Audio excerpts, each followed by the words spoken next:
Hello and welcome to Mind the Flat. I'm Tom Crowther. I'm Amy Isles. And I'm Chris Heffernan. And today we're going to be talking about how we can enact societal change. So looking at the difference between protests and petitions and influencing the media, that sort of thing. So seeing how our actions can change politics, change the way things are done. How we can make a change to this world. Yeah, thanks Amy. Getting passionate. Great. I was getting in a flow there. Sorry. I'm just interrupting your passion with more passion. But first of all, before we get into that, we're going to be talking about what things would we change in society if we could. Chris, do you want to start us off? Well, I'm going to take us back to last week's episode, and I'm going to say dog poo. Week before last. Was it? 2 weeks ago, mate. It was, wasn't it? It was 2 weeks ago so many now. of these now. Oh, of course, yes. I think it would have to be dog poo. There is just nothing worse than you're on a nice walk and I've stood in dog poo. So how are you going to achieve that? Are you just going to stop feeding dogs? Or Starve them. Well, I think stronger enforcement of penalties to people that I think people should be able to take photos of people, name and shame them. Oh. You did not pick up your dog's poo. I name you as the destroyer of fun walks. But also maybe, if a dog really can't be trusted to poo in the right place, a nappy. A nappy of dog nappies. If all dogs had to wear nappies, they could then only poo in said nappy. Oh, poor dogs. What do you mean, They're poor so dogs? hairy, it would just be disgusting when you took them off. Oh, God. Oh, Sorry. don't even think about that. That's horrible. Thinking about the practicalities here. Well, maybe then people go, it's too much hassle to have a dog. Chris, you can't extinguish all dogs. Exterminate, that's the word I'm looking for. You can't exterminate all dogs. But I just think that, dog poo is just a nuisance. And it's actually quite dangerous as well. And I also think, on the beach, you're digging a nice sandcastle and you come across a dog's poo. Why are you digging a sandcastle? Oh, no, don't diss sandcastles. Why would you not dig a sandcastle? I guess neither of you live by the coast, do you? So yeah. I think my childhood was digging sandcastles, and then now kind of I'm so jealous. The beach is taken for granted for me. I'm not necessarily saying that I dig sandcastles now, but I mean, when one does, you've got your little child digging around in the sand. One does dig a sandcastle. One does sound like they should be in a bloody castle at this point. Amy, how would you change? I would kind of almost related to dog poo, just eradicating bad manners, like saying please and thank you, speaking kind of a bit on a tangent, but speaking properly, speaking to people with respect. Only takes 2 seconds out of your day to say thank you to someone in a shop. Shut up, Amy, come on. We can't all be supposed to speak proper all the time, can we? What is wrong with you, mate? Shut it, Chris. Well, nothing wrong with an accent. You just yeah, I don't know why the accents have to come into. People from anywhere can be rude. Yeah, and the one that really, really, really gets me is when people don't say excuse me. That really grates on me. It takes 2 seconds. If you're standing behind someone in a shop and you're trying to look at something on the shelf, you can just say, oh, excuse me, do you mind if I have a quick look at that? You don't have to barge past someone or just hover near them until they move. Really irritates me. See, I'm that person. I feel like Amy's been scarred for life in some traumatic non-excuse moment, and she's now got some vendetta. I was in Tesco's at College Green. But I am that person. I think it's, being a southerner, that confrontation with a person, to bring those words to say, it's not excuse confrontation. But it's still a bit scary. I'd just keep circulating the SOP until they've moved and the space is clear. I'm the same. I'd just squeeze or wait. I'm going to have to educate both of you. Okay. That was the wrong choice of word. So for me it's, I would never barge past someone, but I sort of go, excuse me.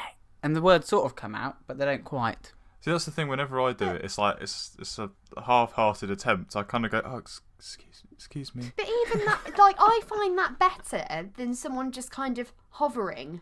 Because now I actively, if I can sense someone hovering, I don't move. I'm like, So you can harsh. say excuse me, but it takes 2 seconds. The poor and no person one's with gonna go, oh, why are you saying excuse me? The poor Like- person with social anxiety that's standing behind you is getting more and more nervous just because you can't take the social hint of their hovering. Well, what about if I've got social anxiety and I don't like people in my personal space? Right, and that's the end of the podcast. 'Cause neither Tom nor I can bear to go on.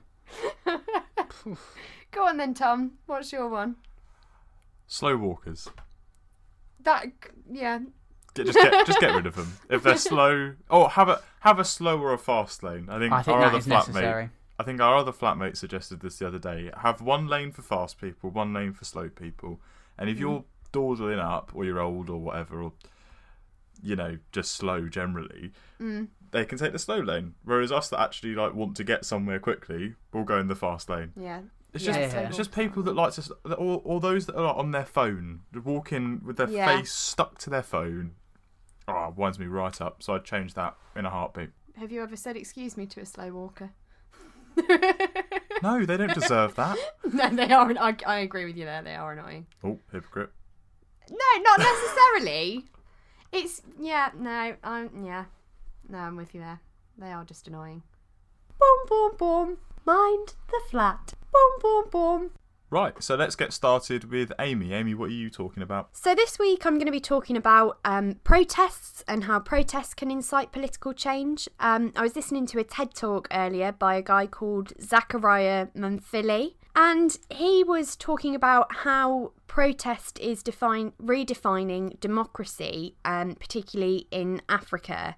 And he came up with 3 points as to what we can learn from protests, and I thought they were really, really effective. So the first one is that democracy must begin with ordinary people, and I think that's a great strength of protests. Anyone can protest regardless of age, gender, sexuality. You're not confined by rigid electoral cycles and voting, and it's much more immediate. His second point was that while protests might be messy, this is what makes them so powerful.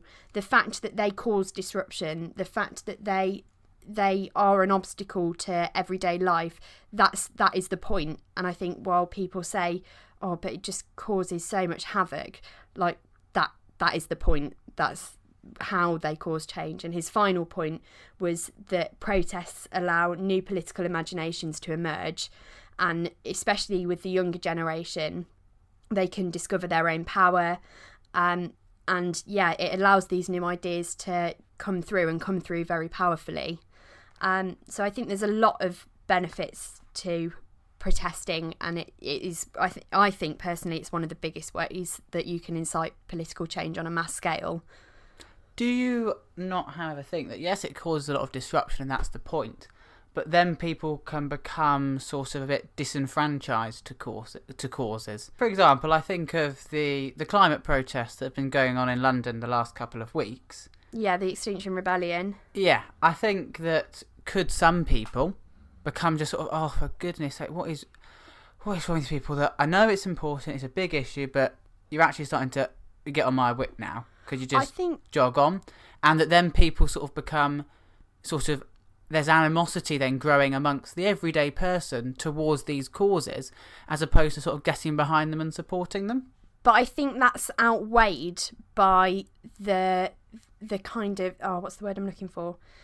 The knowledge that it spreads, the reaction, excuse me, it's got, has probably made more people sit up and think, what's all this about? Let me look further into it, than it has people. Because if we look at Extinction Rebellion over the past couple of weeks, it was a 10-day protest in London, and it had so many different parts to it. So, and some of the stuff they did a thing in the National History Museum called a die-in, and they all laid on the floor for an hour. They poured fake blood in Downing Street, and I think these actions are so kind of powerful. It's spread across the country, the news of it, and the animosity will come from mainly Londoners, but the effect it's had, it's permeated throughout society, and I think it would have made more people sit up and think, oh, hang on, maybe I do need to start doing more about climate change. And it's also the little changes. And as I said, as with that point where I said anyone can get involved, it's with Extinction Rebellion, it's for me personally, it's made me think, right, what little changes can I make to help the environment now? So you think that has been sparked by these protests? You think, or are these protests not more related to the bigger power? They're not about the everyday person making changes. They're about the everyday person getting the big people to make changes. Oh yeah, absolutely. I mean that is the main point. The reason they went on this protest across London, they had three demands from the government, and that was, the first one was for the government to declare a climate emergency and work with other. They just define them as other institutions to make changes. The second one was the UK must enact a legally binding policy to reduce carbon emissions to 0% by 2025. And the final one was a citizens' assembly must be formed to oversee the changes needed to achieve this goal. So, I mean, the overall point of the protest was to try and incite this political change. But I think the effect it's had will encourage more people to seek that end goal and have a further positive effect than just trying to enact these changes. I guess, though, that's a very recent example. But if we take the two big ones that I guess you could say have been done and we've seen the consequences of, number one was a while ago, but it was the Iraq War. Yeah. I think at the time, and maybe even still today, but possibly not, was the biggest protest in British history. And I think we can all see the consequences of that. We still went to war in Iraq. That didn't change anything. Yeah. And you look at the Trump protest about his state visit. Nothing happened as a consequence of that. And he's coming and having a state visit and whatnot. I don't think anything has happened as a consequence of that. Then the kind of ongoing ones are the Brexit protests, which, again, I'm worried haven't had an effect or have only had a limited effect. And then, as we're talking now, the climate change ones, which I think will have an effect in the sense that they will make people more aware, but it's whether that actually feeds through into politics, whether these three ambitions actually get realised in policy. And I don't know, I'm not optimistic just because things don't seem to happen. I think that what I was thinking when I was doing my research on this was that, so take what I think their main ambition is with the Extinction Rebellion protests, which is the carbon emissions, reducing that by 2025 to 0%. That's near on impossible. I read somewhere, I think it was in a BBC article, if we tried to do that, it would be like imposing wartime regulations. Like, no one would be able to fly anywhere. We'd have to change all our diets to include less meat. It's not realistically possible. But by putting that as an ambition, even if we fall short, even if only little changes are made by the government, that is still progress. And I think making these demands heard in such a powerful way will make the government also sit up and realise, hang on, there's so many people out there that want these changes. We need to do something, even if it doesn't fully meet these extortionate demands, is because they are, I mean, the government have, or I think they are currently looking into reducing carbon emissions to 0% by 2050. But if we can do if they kind of realise we need to do something to speed this up, and that has been caused by Extinction Rebellion, that's still a positive. It might not be meeting their demands, but it's still progress. My concern with it is, though, that alongside it is constantly peddled in the media the image, and it's bad, of all these people being arrested and, oh, what a nuisance. And I know Sadiq Khan said that he accused the protest of preventing the police from dealing with knife crime in the city. And so there's all these negatives around it. But as I said earlier, that is the point of protests, even though, I mean, it was a peaceful protest. But I watched an interview earlier with a guy that was there at Extinction Rebellion, and he said, quote unquote, the whole point is to get arrested. I've come from Manchester to get arrested, and they were disappointed that there weren't more arrests. Just to kind of put that in context, there were 1,065 arrests and 53 charged, one of whom was an Olympic gold medalist. But that is the point, and that is why protests, I think, are so powerful, because they cause this big upheaval. There is the upheaval, but right alongside that, I think compared to, I think Tom will talk in a minute about petitions, compared to a petition where all those people get behind it and there's a big statement is made, people can't then attack that petition and undermine that petition in the same way that this protest can very easily, I would argue, be undermined by people saying, well, you're all out here protesting, but you're actually causing the loss of people's lives. You're causing a strain on the police force. You're having I'm sorry, but you effects. can say that at any point about anything. There's never going to be a convenient time to have a protest. Yes, there's a knife crime epidemic at the moment, but next time there'll be something else for the police to be concerned with. There'll be something else for people to go and be doing that's seen as more important. And the whole point is, look, this is just as important as that. And I kind of see where Amy's coming from, is that you need to cause this trouble in order to. I mean, if you think about the people that are going to be affected by climate change, I mean, it's the argument that kind of has been going around is that, it's working people that are being affected by these protests, people that need to go out and make a living, but it's working people that are going to be affected by the consequences of climate change, both in this country and globally, and that's a more permanent and long-term problem than a protest for 10 days. I think one of the leaders of Extinction Rebellion actually said, would you rather have a couple of days spoiled or disrupted by this protest, or would you rather spend the rest of your life having health risks and not being able to live properly because of climate change? Yeah, absolutely. So go on then. We kind of touched on protests, petition. Yeah, we've done more than touched on protests, but we've touched on petitions. So Tom, let's hear a bit more about that. So I'm gonna kind of take it away from the whole climate aspect, because I think the whole climate change thing has been defined by its protests. So you've got both the Extinction Rebellion and I guess the school walkouts as well have been a big thing. But with petitions, I think there are. So I was having a read about this, and there's one professor, and she said that there are two types of petition. There's a substantive one and a protest one. So you kind of got your substantive petitions are the small scale ones that really target a very specific policy to try and get a change. So like the tampon tax, for instance, there was a big petition about that, which actually has led to the pledge of a policy change. Being an EU law, it's a little bit complex with how to actually make that change. But as it stands, the change will come in 2022. And that was started by Laura Corrigan, who started the petition. And that was kind of how the whole campaign started in the UK.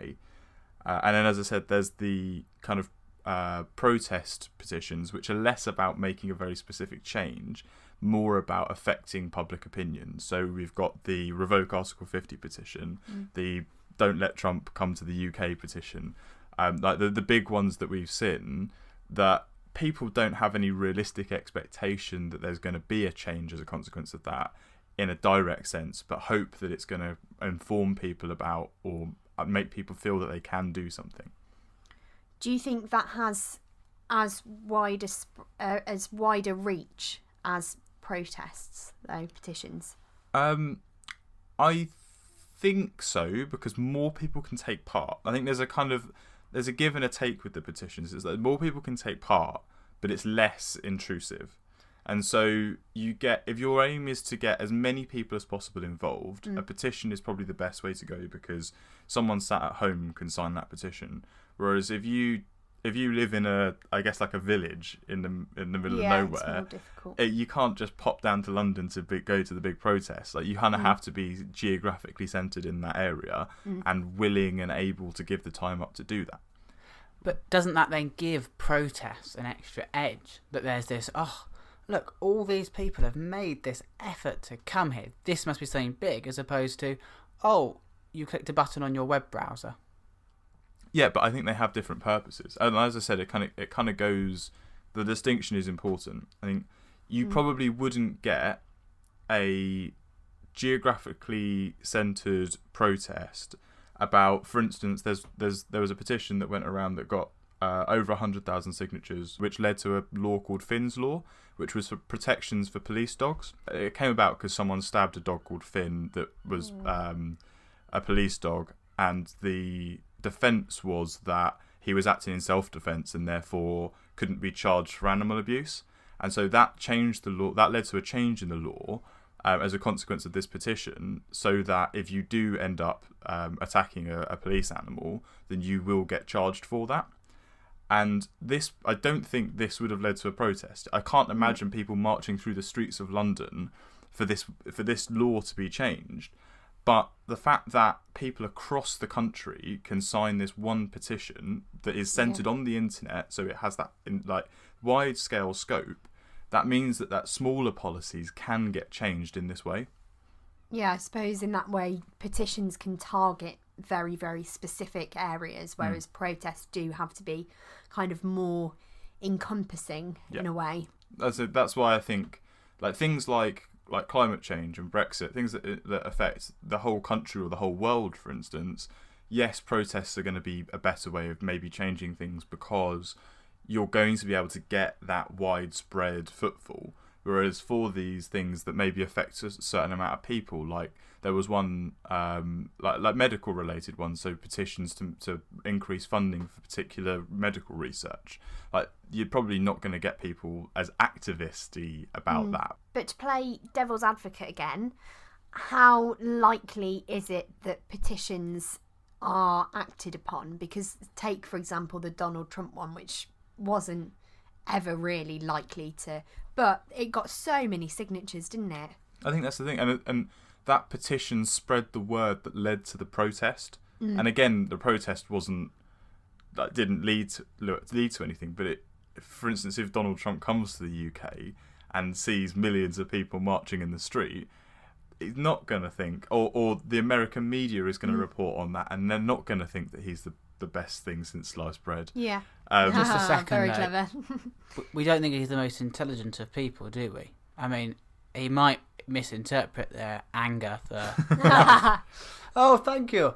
Look, they've got a giant balloon of me. I love you too. Thank you. Yes, maybe not. But I think that goes back to the difference between substantive and protest petitions, where you've got that was more of a protest petition, and maybe, for instance, the Revoke Article 51 is more of a, here is what we think, we are going to vote based on this. So maybe we're not going to all protest, but everyone that can protest will protest, and this is the further extent of people that are willing to vote on this issue if it came up.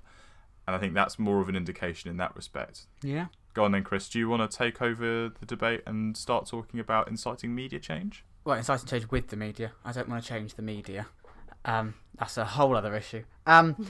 But no, I think what is amazing about the media is it tells you a story. And I think stories are really powerful. And I think, obviously, the biggest, as far as climate is concerned, would have to be Blue Planet. The David Attenborough documentary, and people have claimed the Attenborough effect has led to a 53% drop in single-use plastics in 12 months. How accurate that is, I'm not sure, but I think definitely watching the final episode of Blue Planet got people talking about the plastic issue, and I think you could track most of the populist explosion in the plastics problem to that episode of Blue Planet. And I think it is powerful because it those sorts of shows give animals personalities. They make all these things so much real and so much more emotional than just a statistic of there's this much plastic in the oceans, or this many sea turtles get trapped in like bottle plastic and stuff. Yeah, they anthropocise the problem. Yeah, but I guess doesn't that sometimes lead to some issues? Like, for instance, loads of people want to save the polar bears and loads of people want to save the mountain lions and all this sort of stuff, but the whole ecosystem is important. People don't want to give their money to saving bugs, but bugs are just as important. They're like, the whole system is important, and so creating this narrative, doesn't it kind of take away from the complexities and the nuances involved?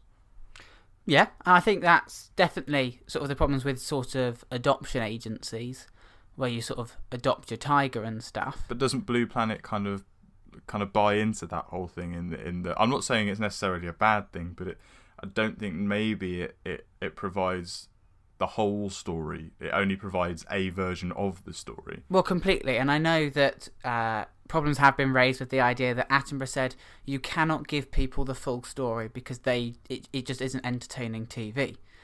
And so sort of the scale of the problem is often toned down in these sort of shows, or not given as much emphasis, because if it was real, you would end up with 60 minutes of humans being told that they're evil and that they're destroying the planet they live on.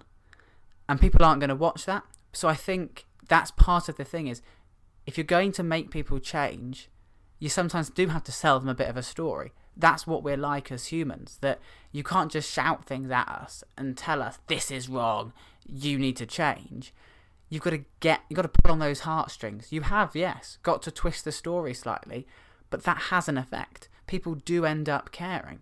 So I guess a benefit of the whole Blue Planet thing, though, is that actually they don't so much play into that narrative as much as other things do. I mean, they show you all the gross spiny fish down the bottom of the ocean, and and on planet Earth and stuff, they do show you like the bugs and the rats and the mice and stuff. It's not just the nice fluffy animals that we look at. So maybe maybe it does help a little bit more than your typical like narrative surrounding animal protection. Yeah, and it reaches, I mean, in the UK, it was 14 million people watched Blue Planet. And in China, it was 80 million people. What? So that's incredible. You're reaching huge populations of people.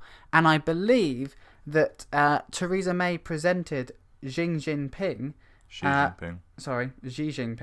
with a Blue Planet box set when she visited in January 2018.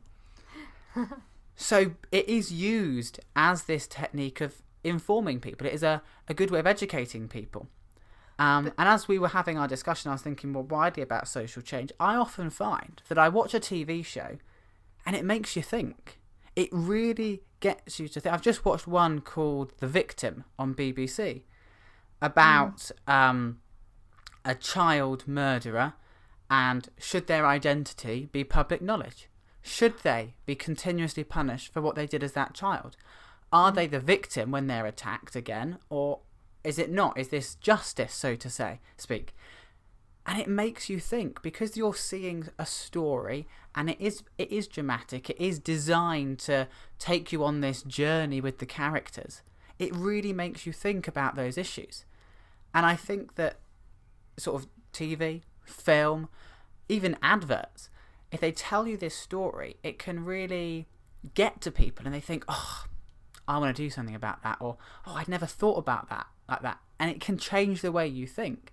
Well, there was the Iceland Christmas advert, wasn't there? Talking about adverts, there was the palm oil one. I know you've got a little bit of a contention with that, Chris, haven't you? But... Yes, I'm going to say it. Here's my platform for inciting change. That the advert, I would argue, is misleading in as much as palm oil isn't the problem. It's unsustainable palm oil. Not tearing down rainforests to get it. Exactly. So yes, the production of palm oil is really destructive and has caused lots of problems for the environment, but the answer to the problem is not banning palm oil. Fair enough. Anyway, yeah. But you did link into something quite interesting there, though. You said that this is our platform for change, and I guess this is kind of part of media, isn't it? Podcasts and whatnot. So it's not just TV shows and TV adverts, but you've got all sorts of new media platforms like YouTube, podcasts. I can't think of any others. But if you even further, if you go into look at John Lennon's Imagine, for example, look at music, look at art, look at theatre. But all of these things, if you look at theatre at the minute, the theatre industry, so if you head up to the Fringe, you will see so many productions that are on current topics, on the Me Too movement, on sustainability, on the environment. It's springing up all over the place in the arts world, and it has been forever. And I think there's so many different ways of inciting political change. And as I said earlier, any progress is progress at the end of the day. Yeah, and any way you can do that, you should take that opportunity. Yeah, and I think the key thing for me with the media is that it is almost quite grassroots. Yeah. So it almost inspires people to sign a petition, to go out and protest. I think that's where the media falls. Probably the media in and of itself, just creating a TV show that sort of shows the plastic problem isn't necessarily going to make all these governments change their mind about the plastic problem. It is going to offer some awareness, and governments are going to see it, and they have responded to it. But on a larger scale, it's getting the everyday person. The everyday person suddenly learns about these issues that they might not have thought about, they might not have really cared about as much, and that strives them forward to then go on to the bigger things, such as petitions and protests. Yeah, well, to kind of come off from that, this Zachary Manfili, his concluding statement of his TED Talk is about how protest in all these different forms incites democracy, and he says democracy is a creative process, and protest has also talking about protest in the wider sense now, incorporating all of these points, and protest has always been the vehicle for expanding our political imaginations beyond what we are told is possible. And I thought that was a really nice little concluding statement. So I think then it's pretty much the kind of media makes people aware of things. Petitions allow people to show their support for these things, but protests can be like the actual vehicle for change and showing exactly how much people care about these things. It's not just we care enough to click a button, but we care enough to go out and stand in the streets. And so I guess it's kind of like different levels along the food chain, as opposed to just maybe one being better than the other. Absolutely. They're all kind of, I guess, it feels like a bit of a cop-out, and we've done this a few times now, is just to say like they all have their benefits. Yeah. But I guess probably protest is the most effective, but they're all part of a chain that leads to protest. But I think that's one of the things I feel at the moment is how effective are protests, in that the climate protest has gone on for 10 days. People have walked out of schools over protesting.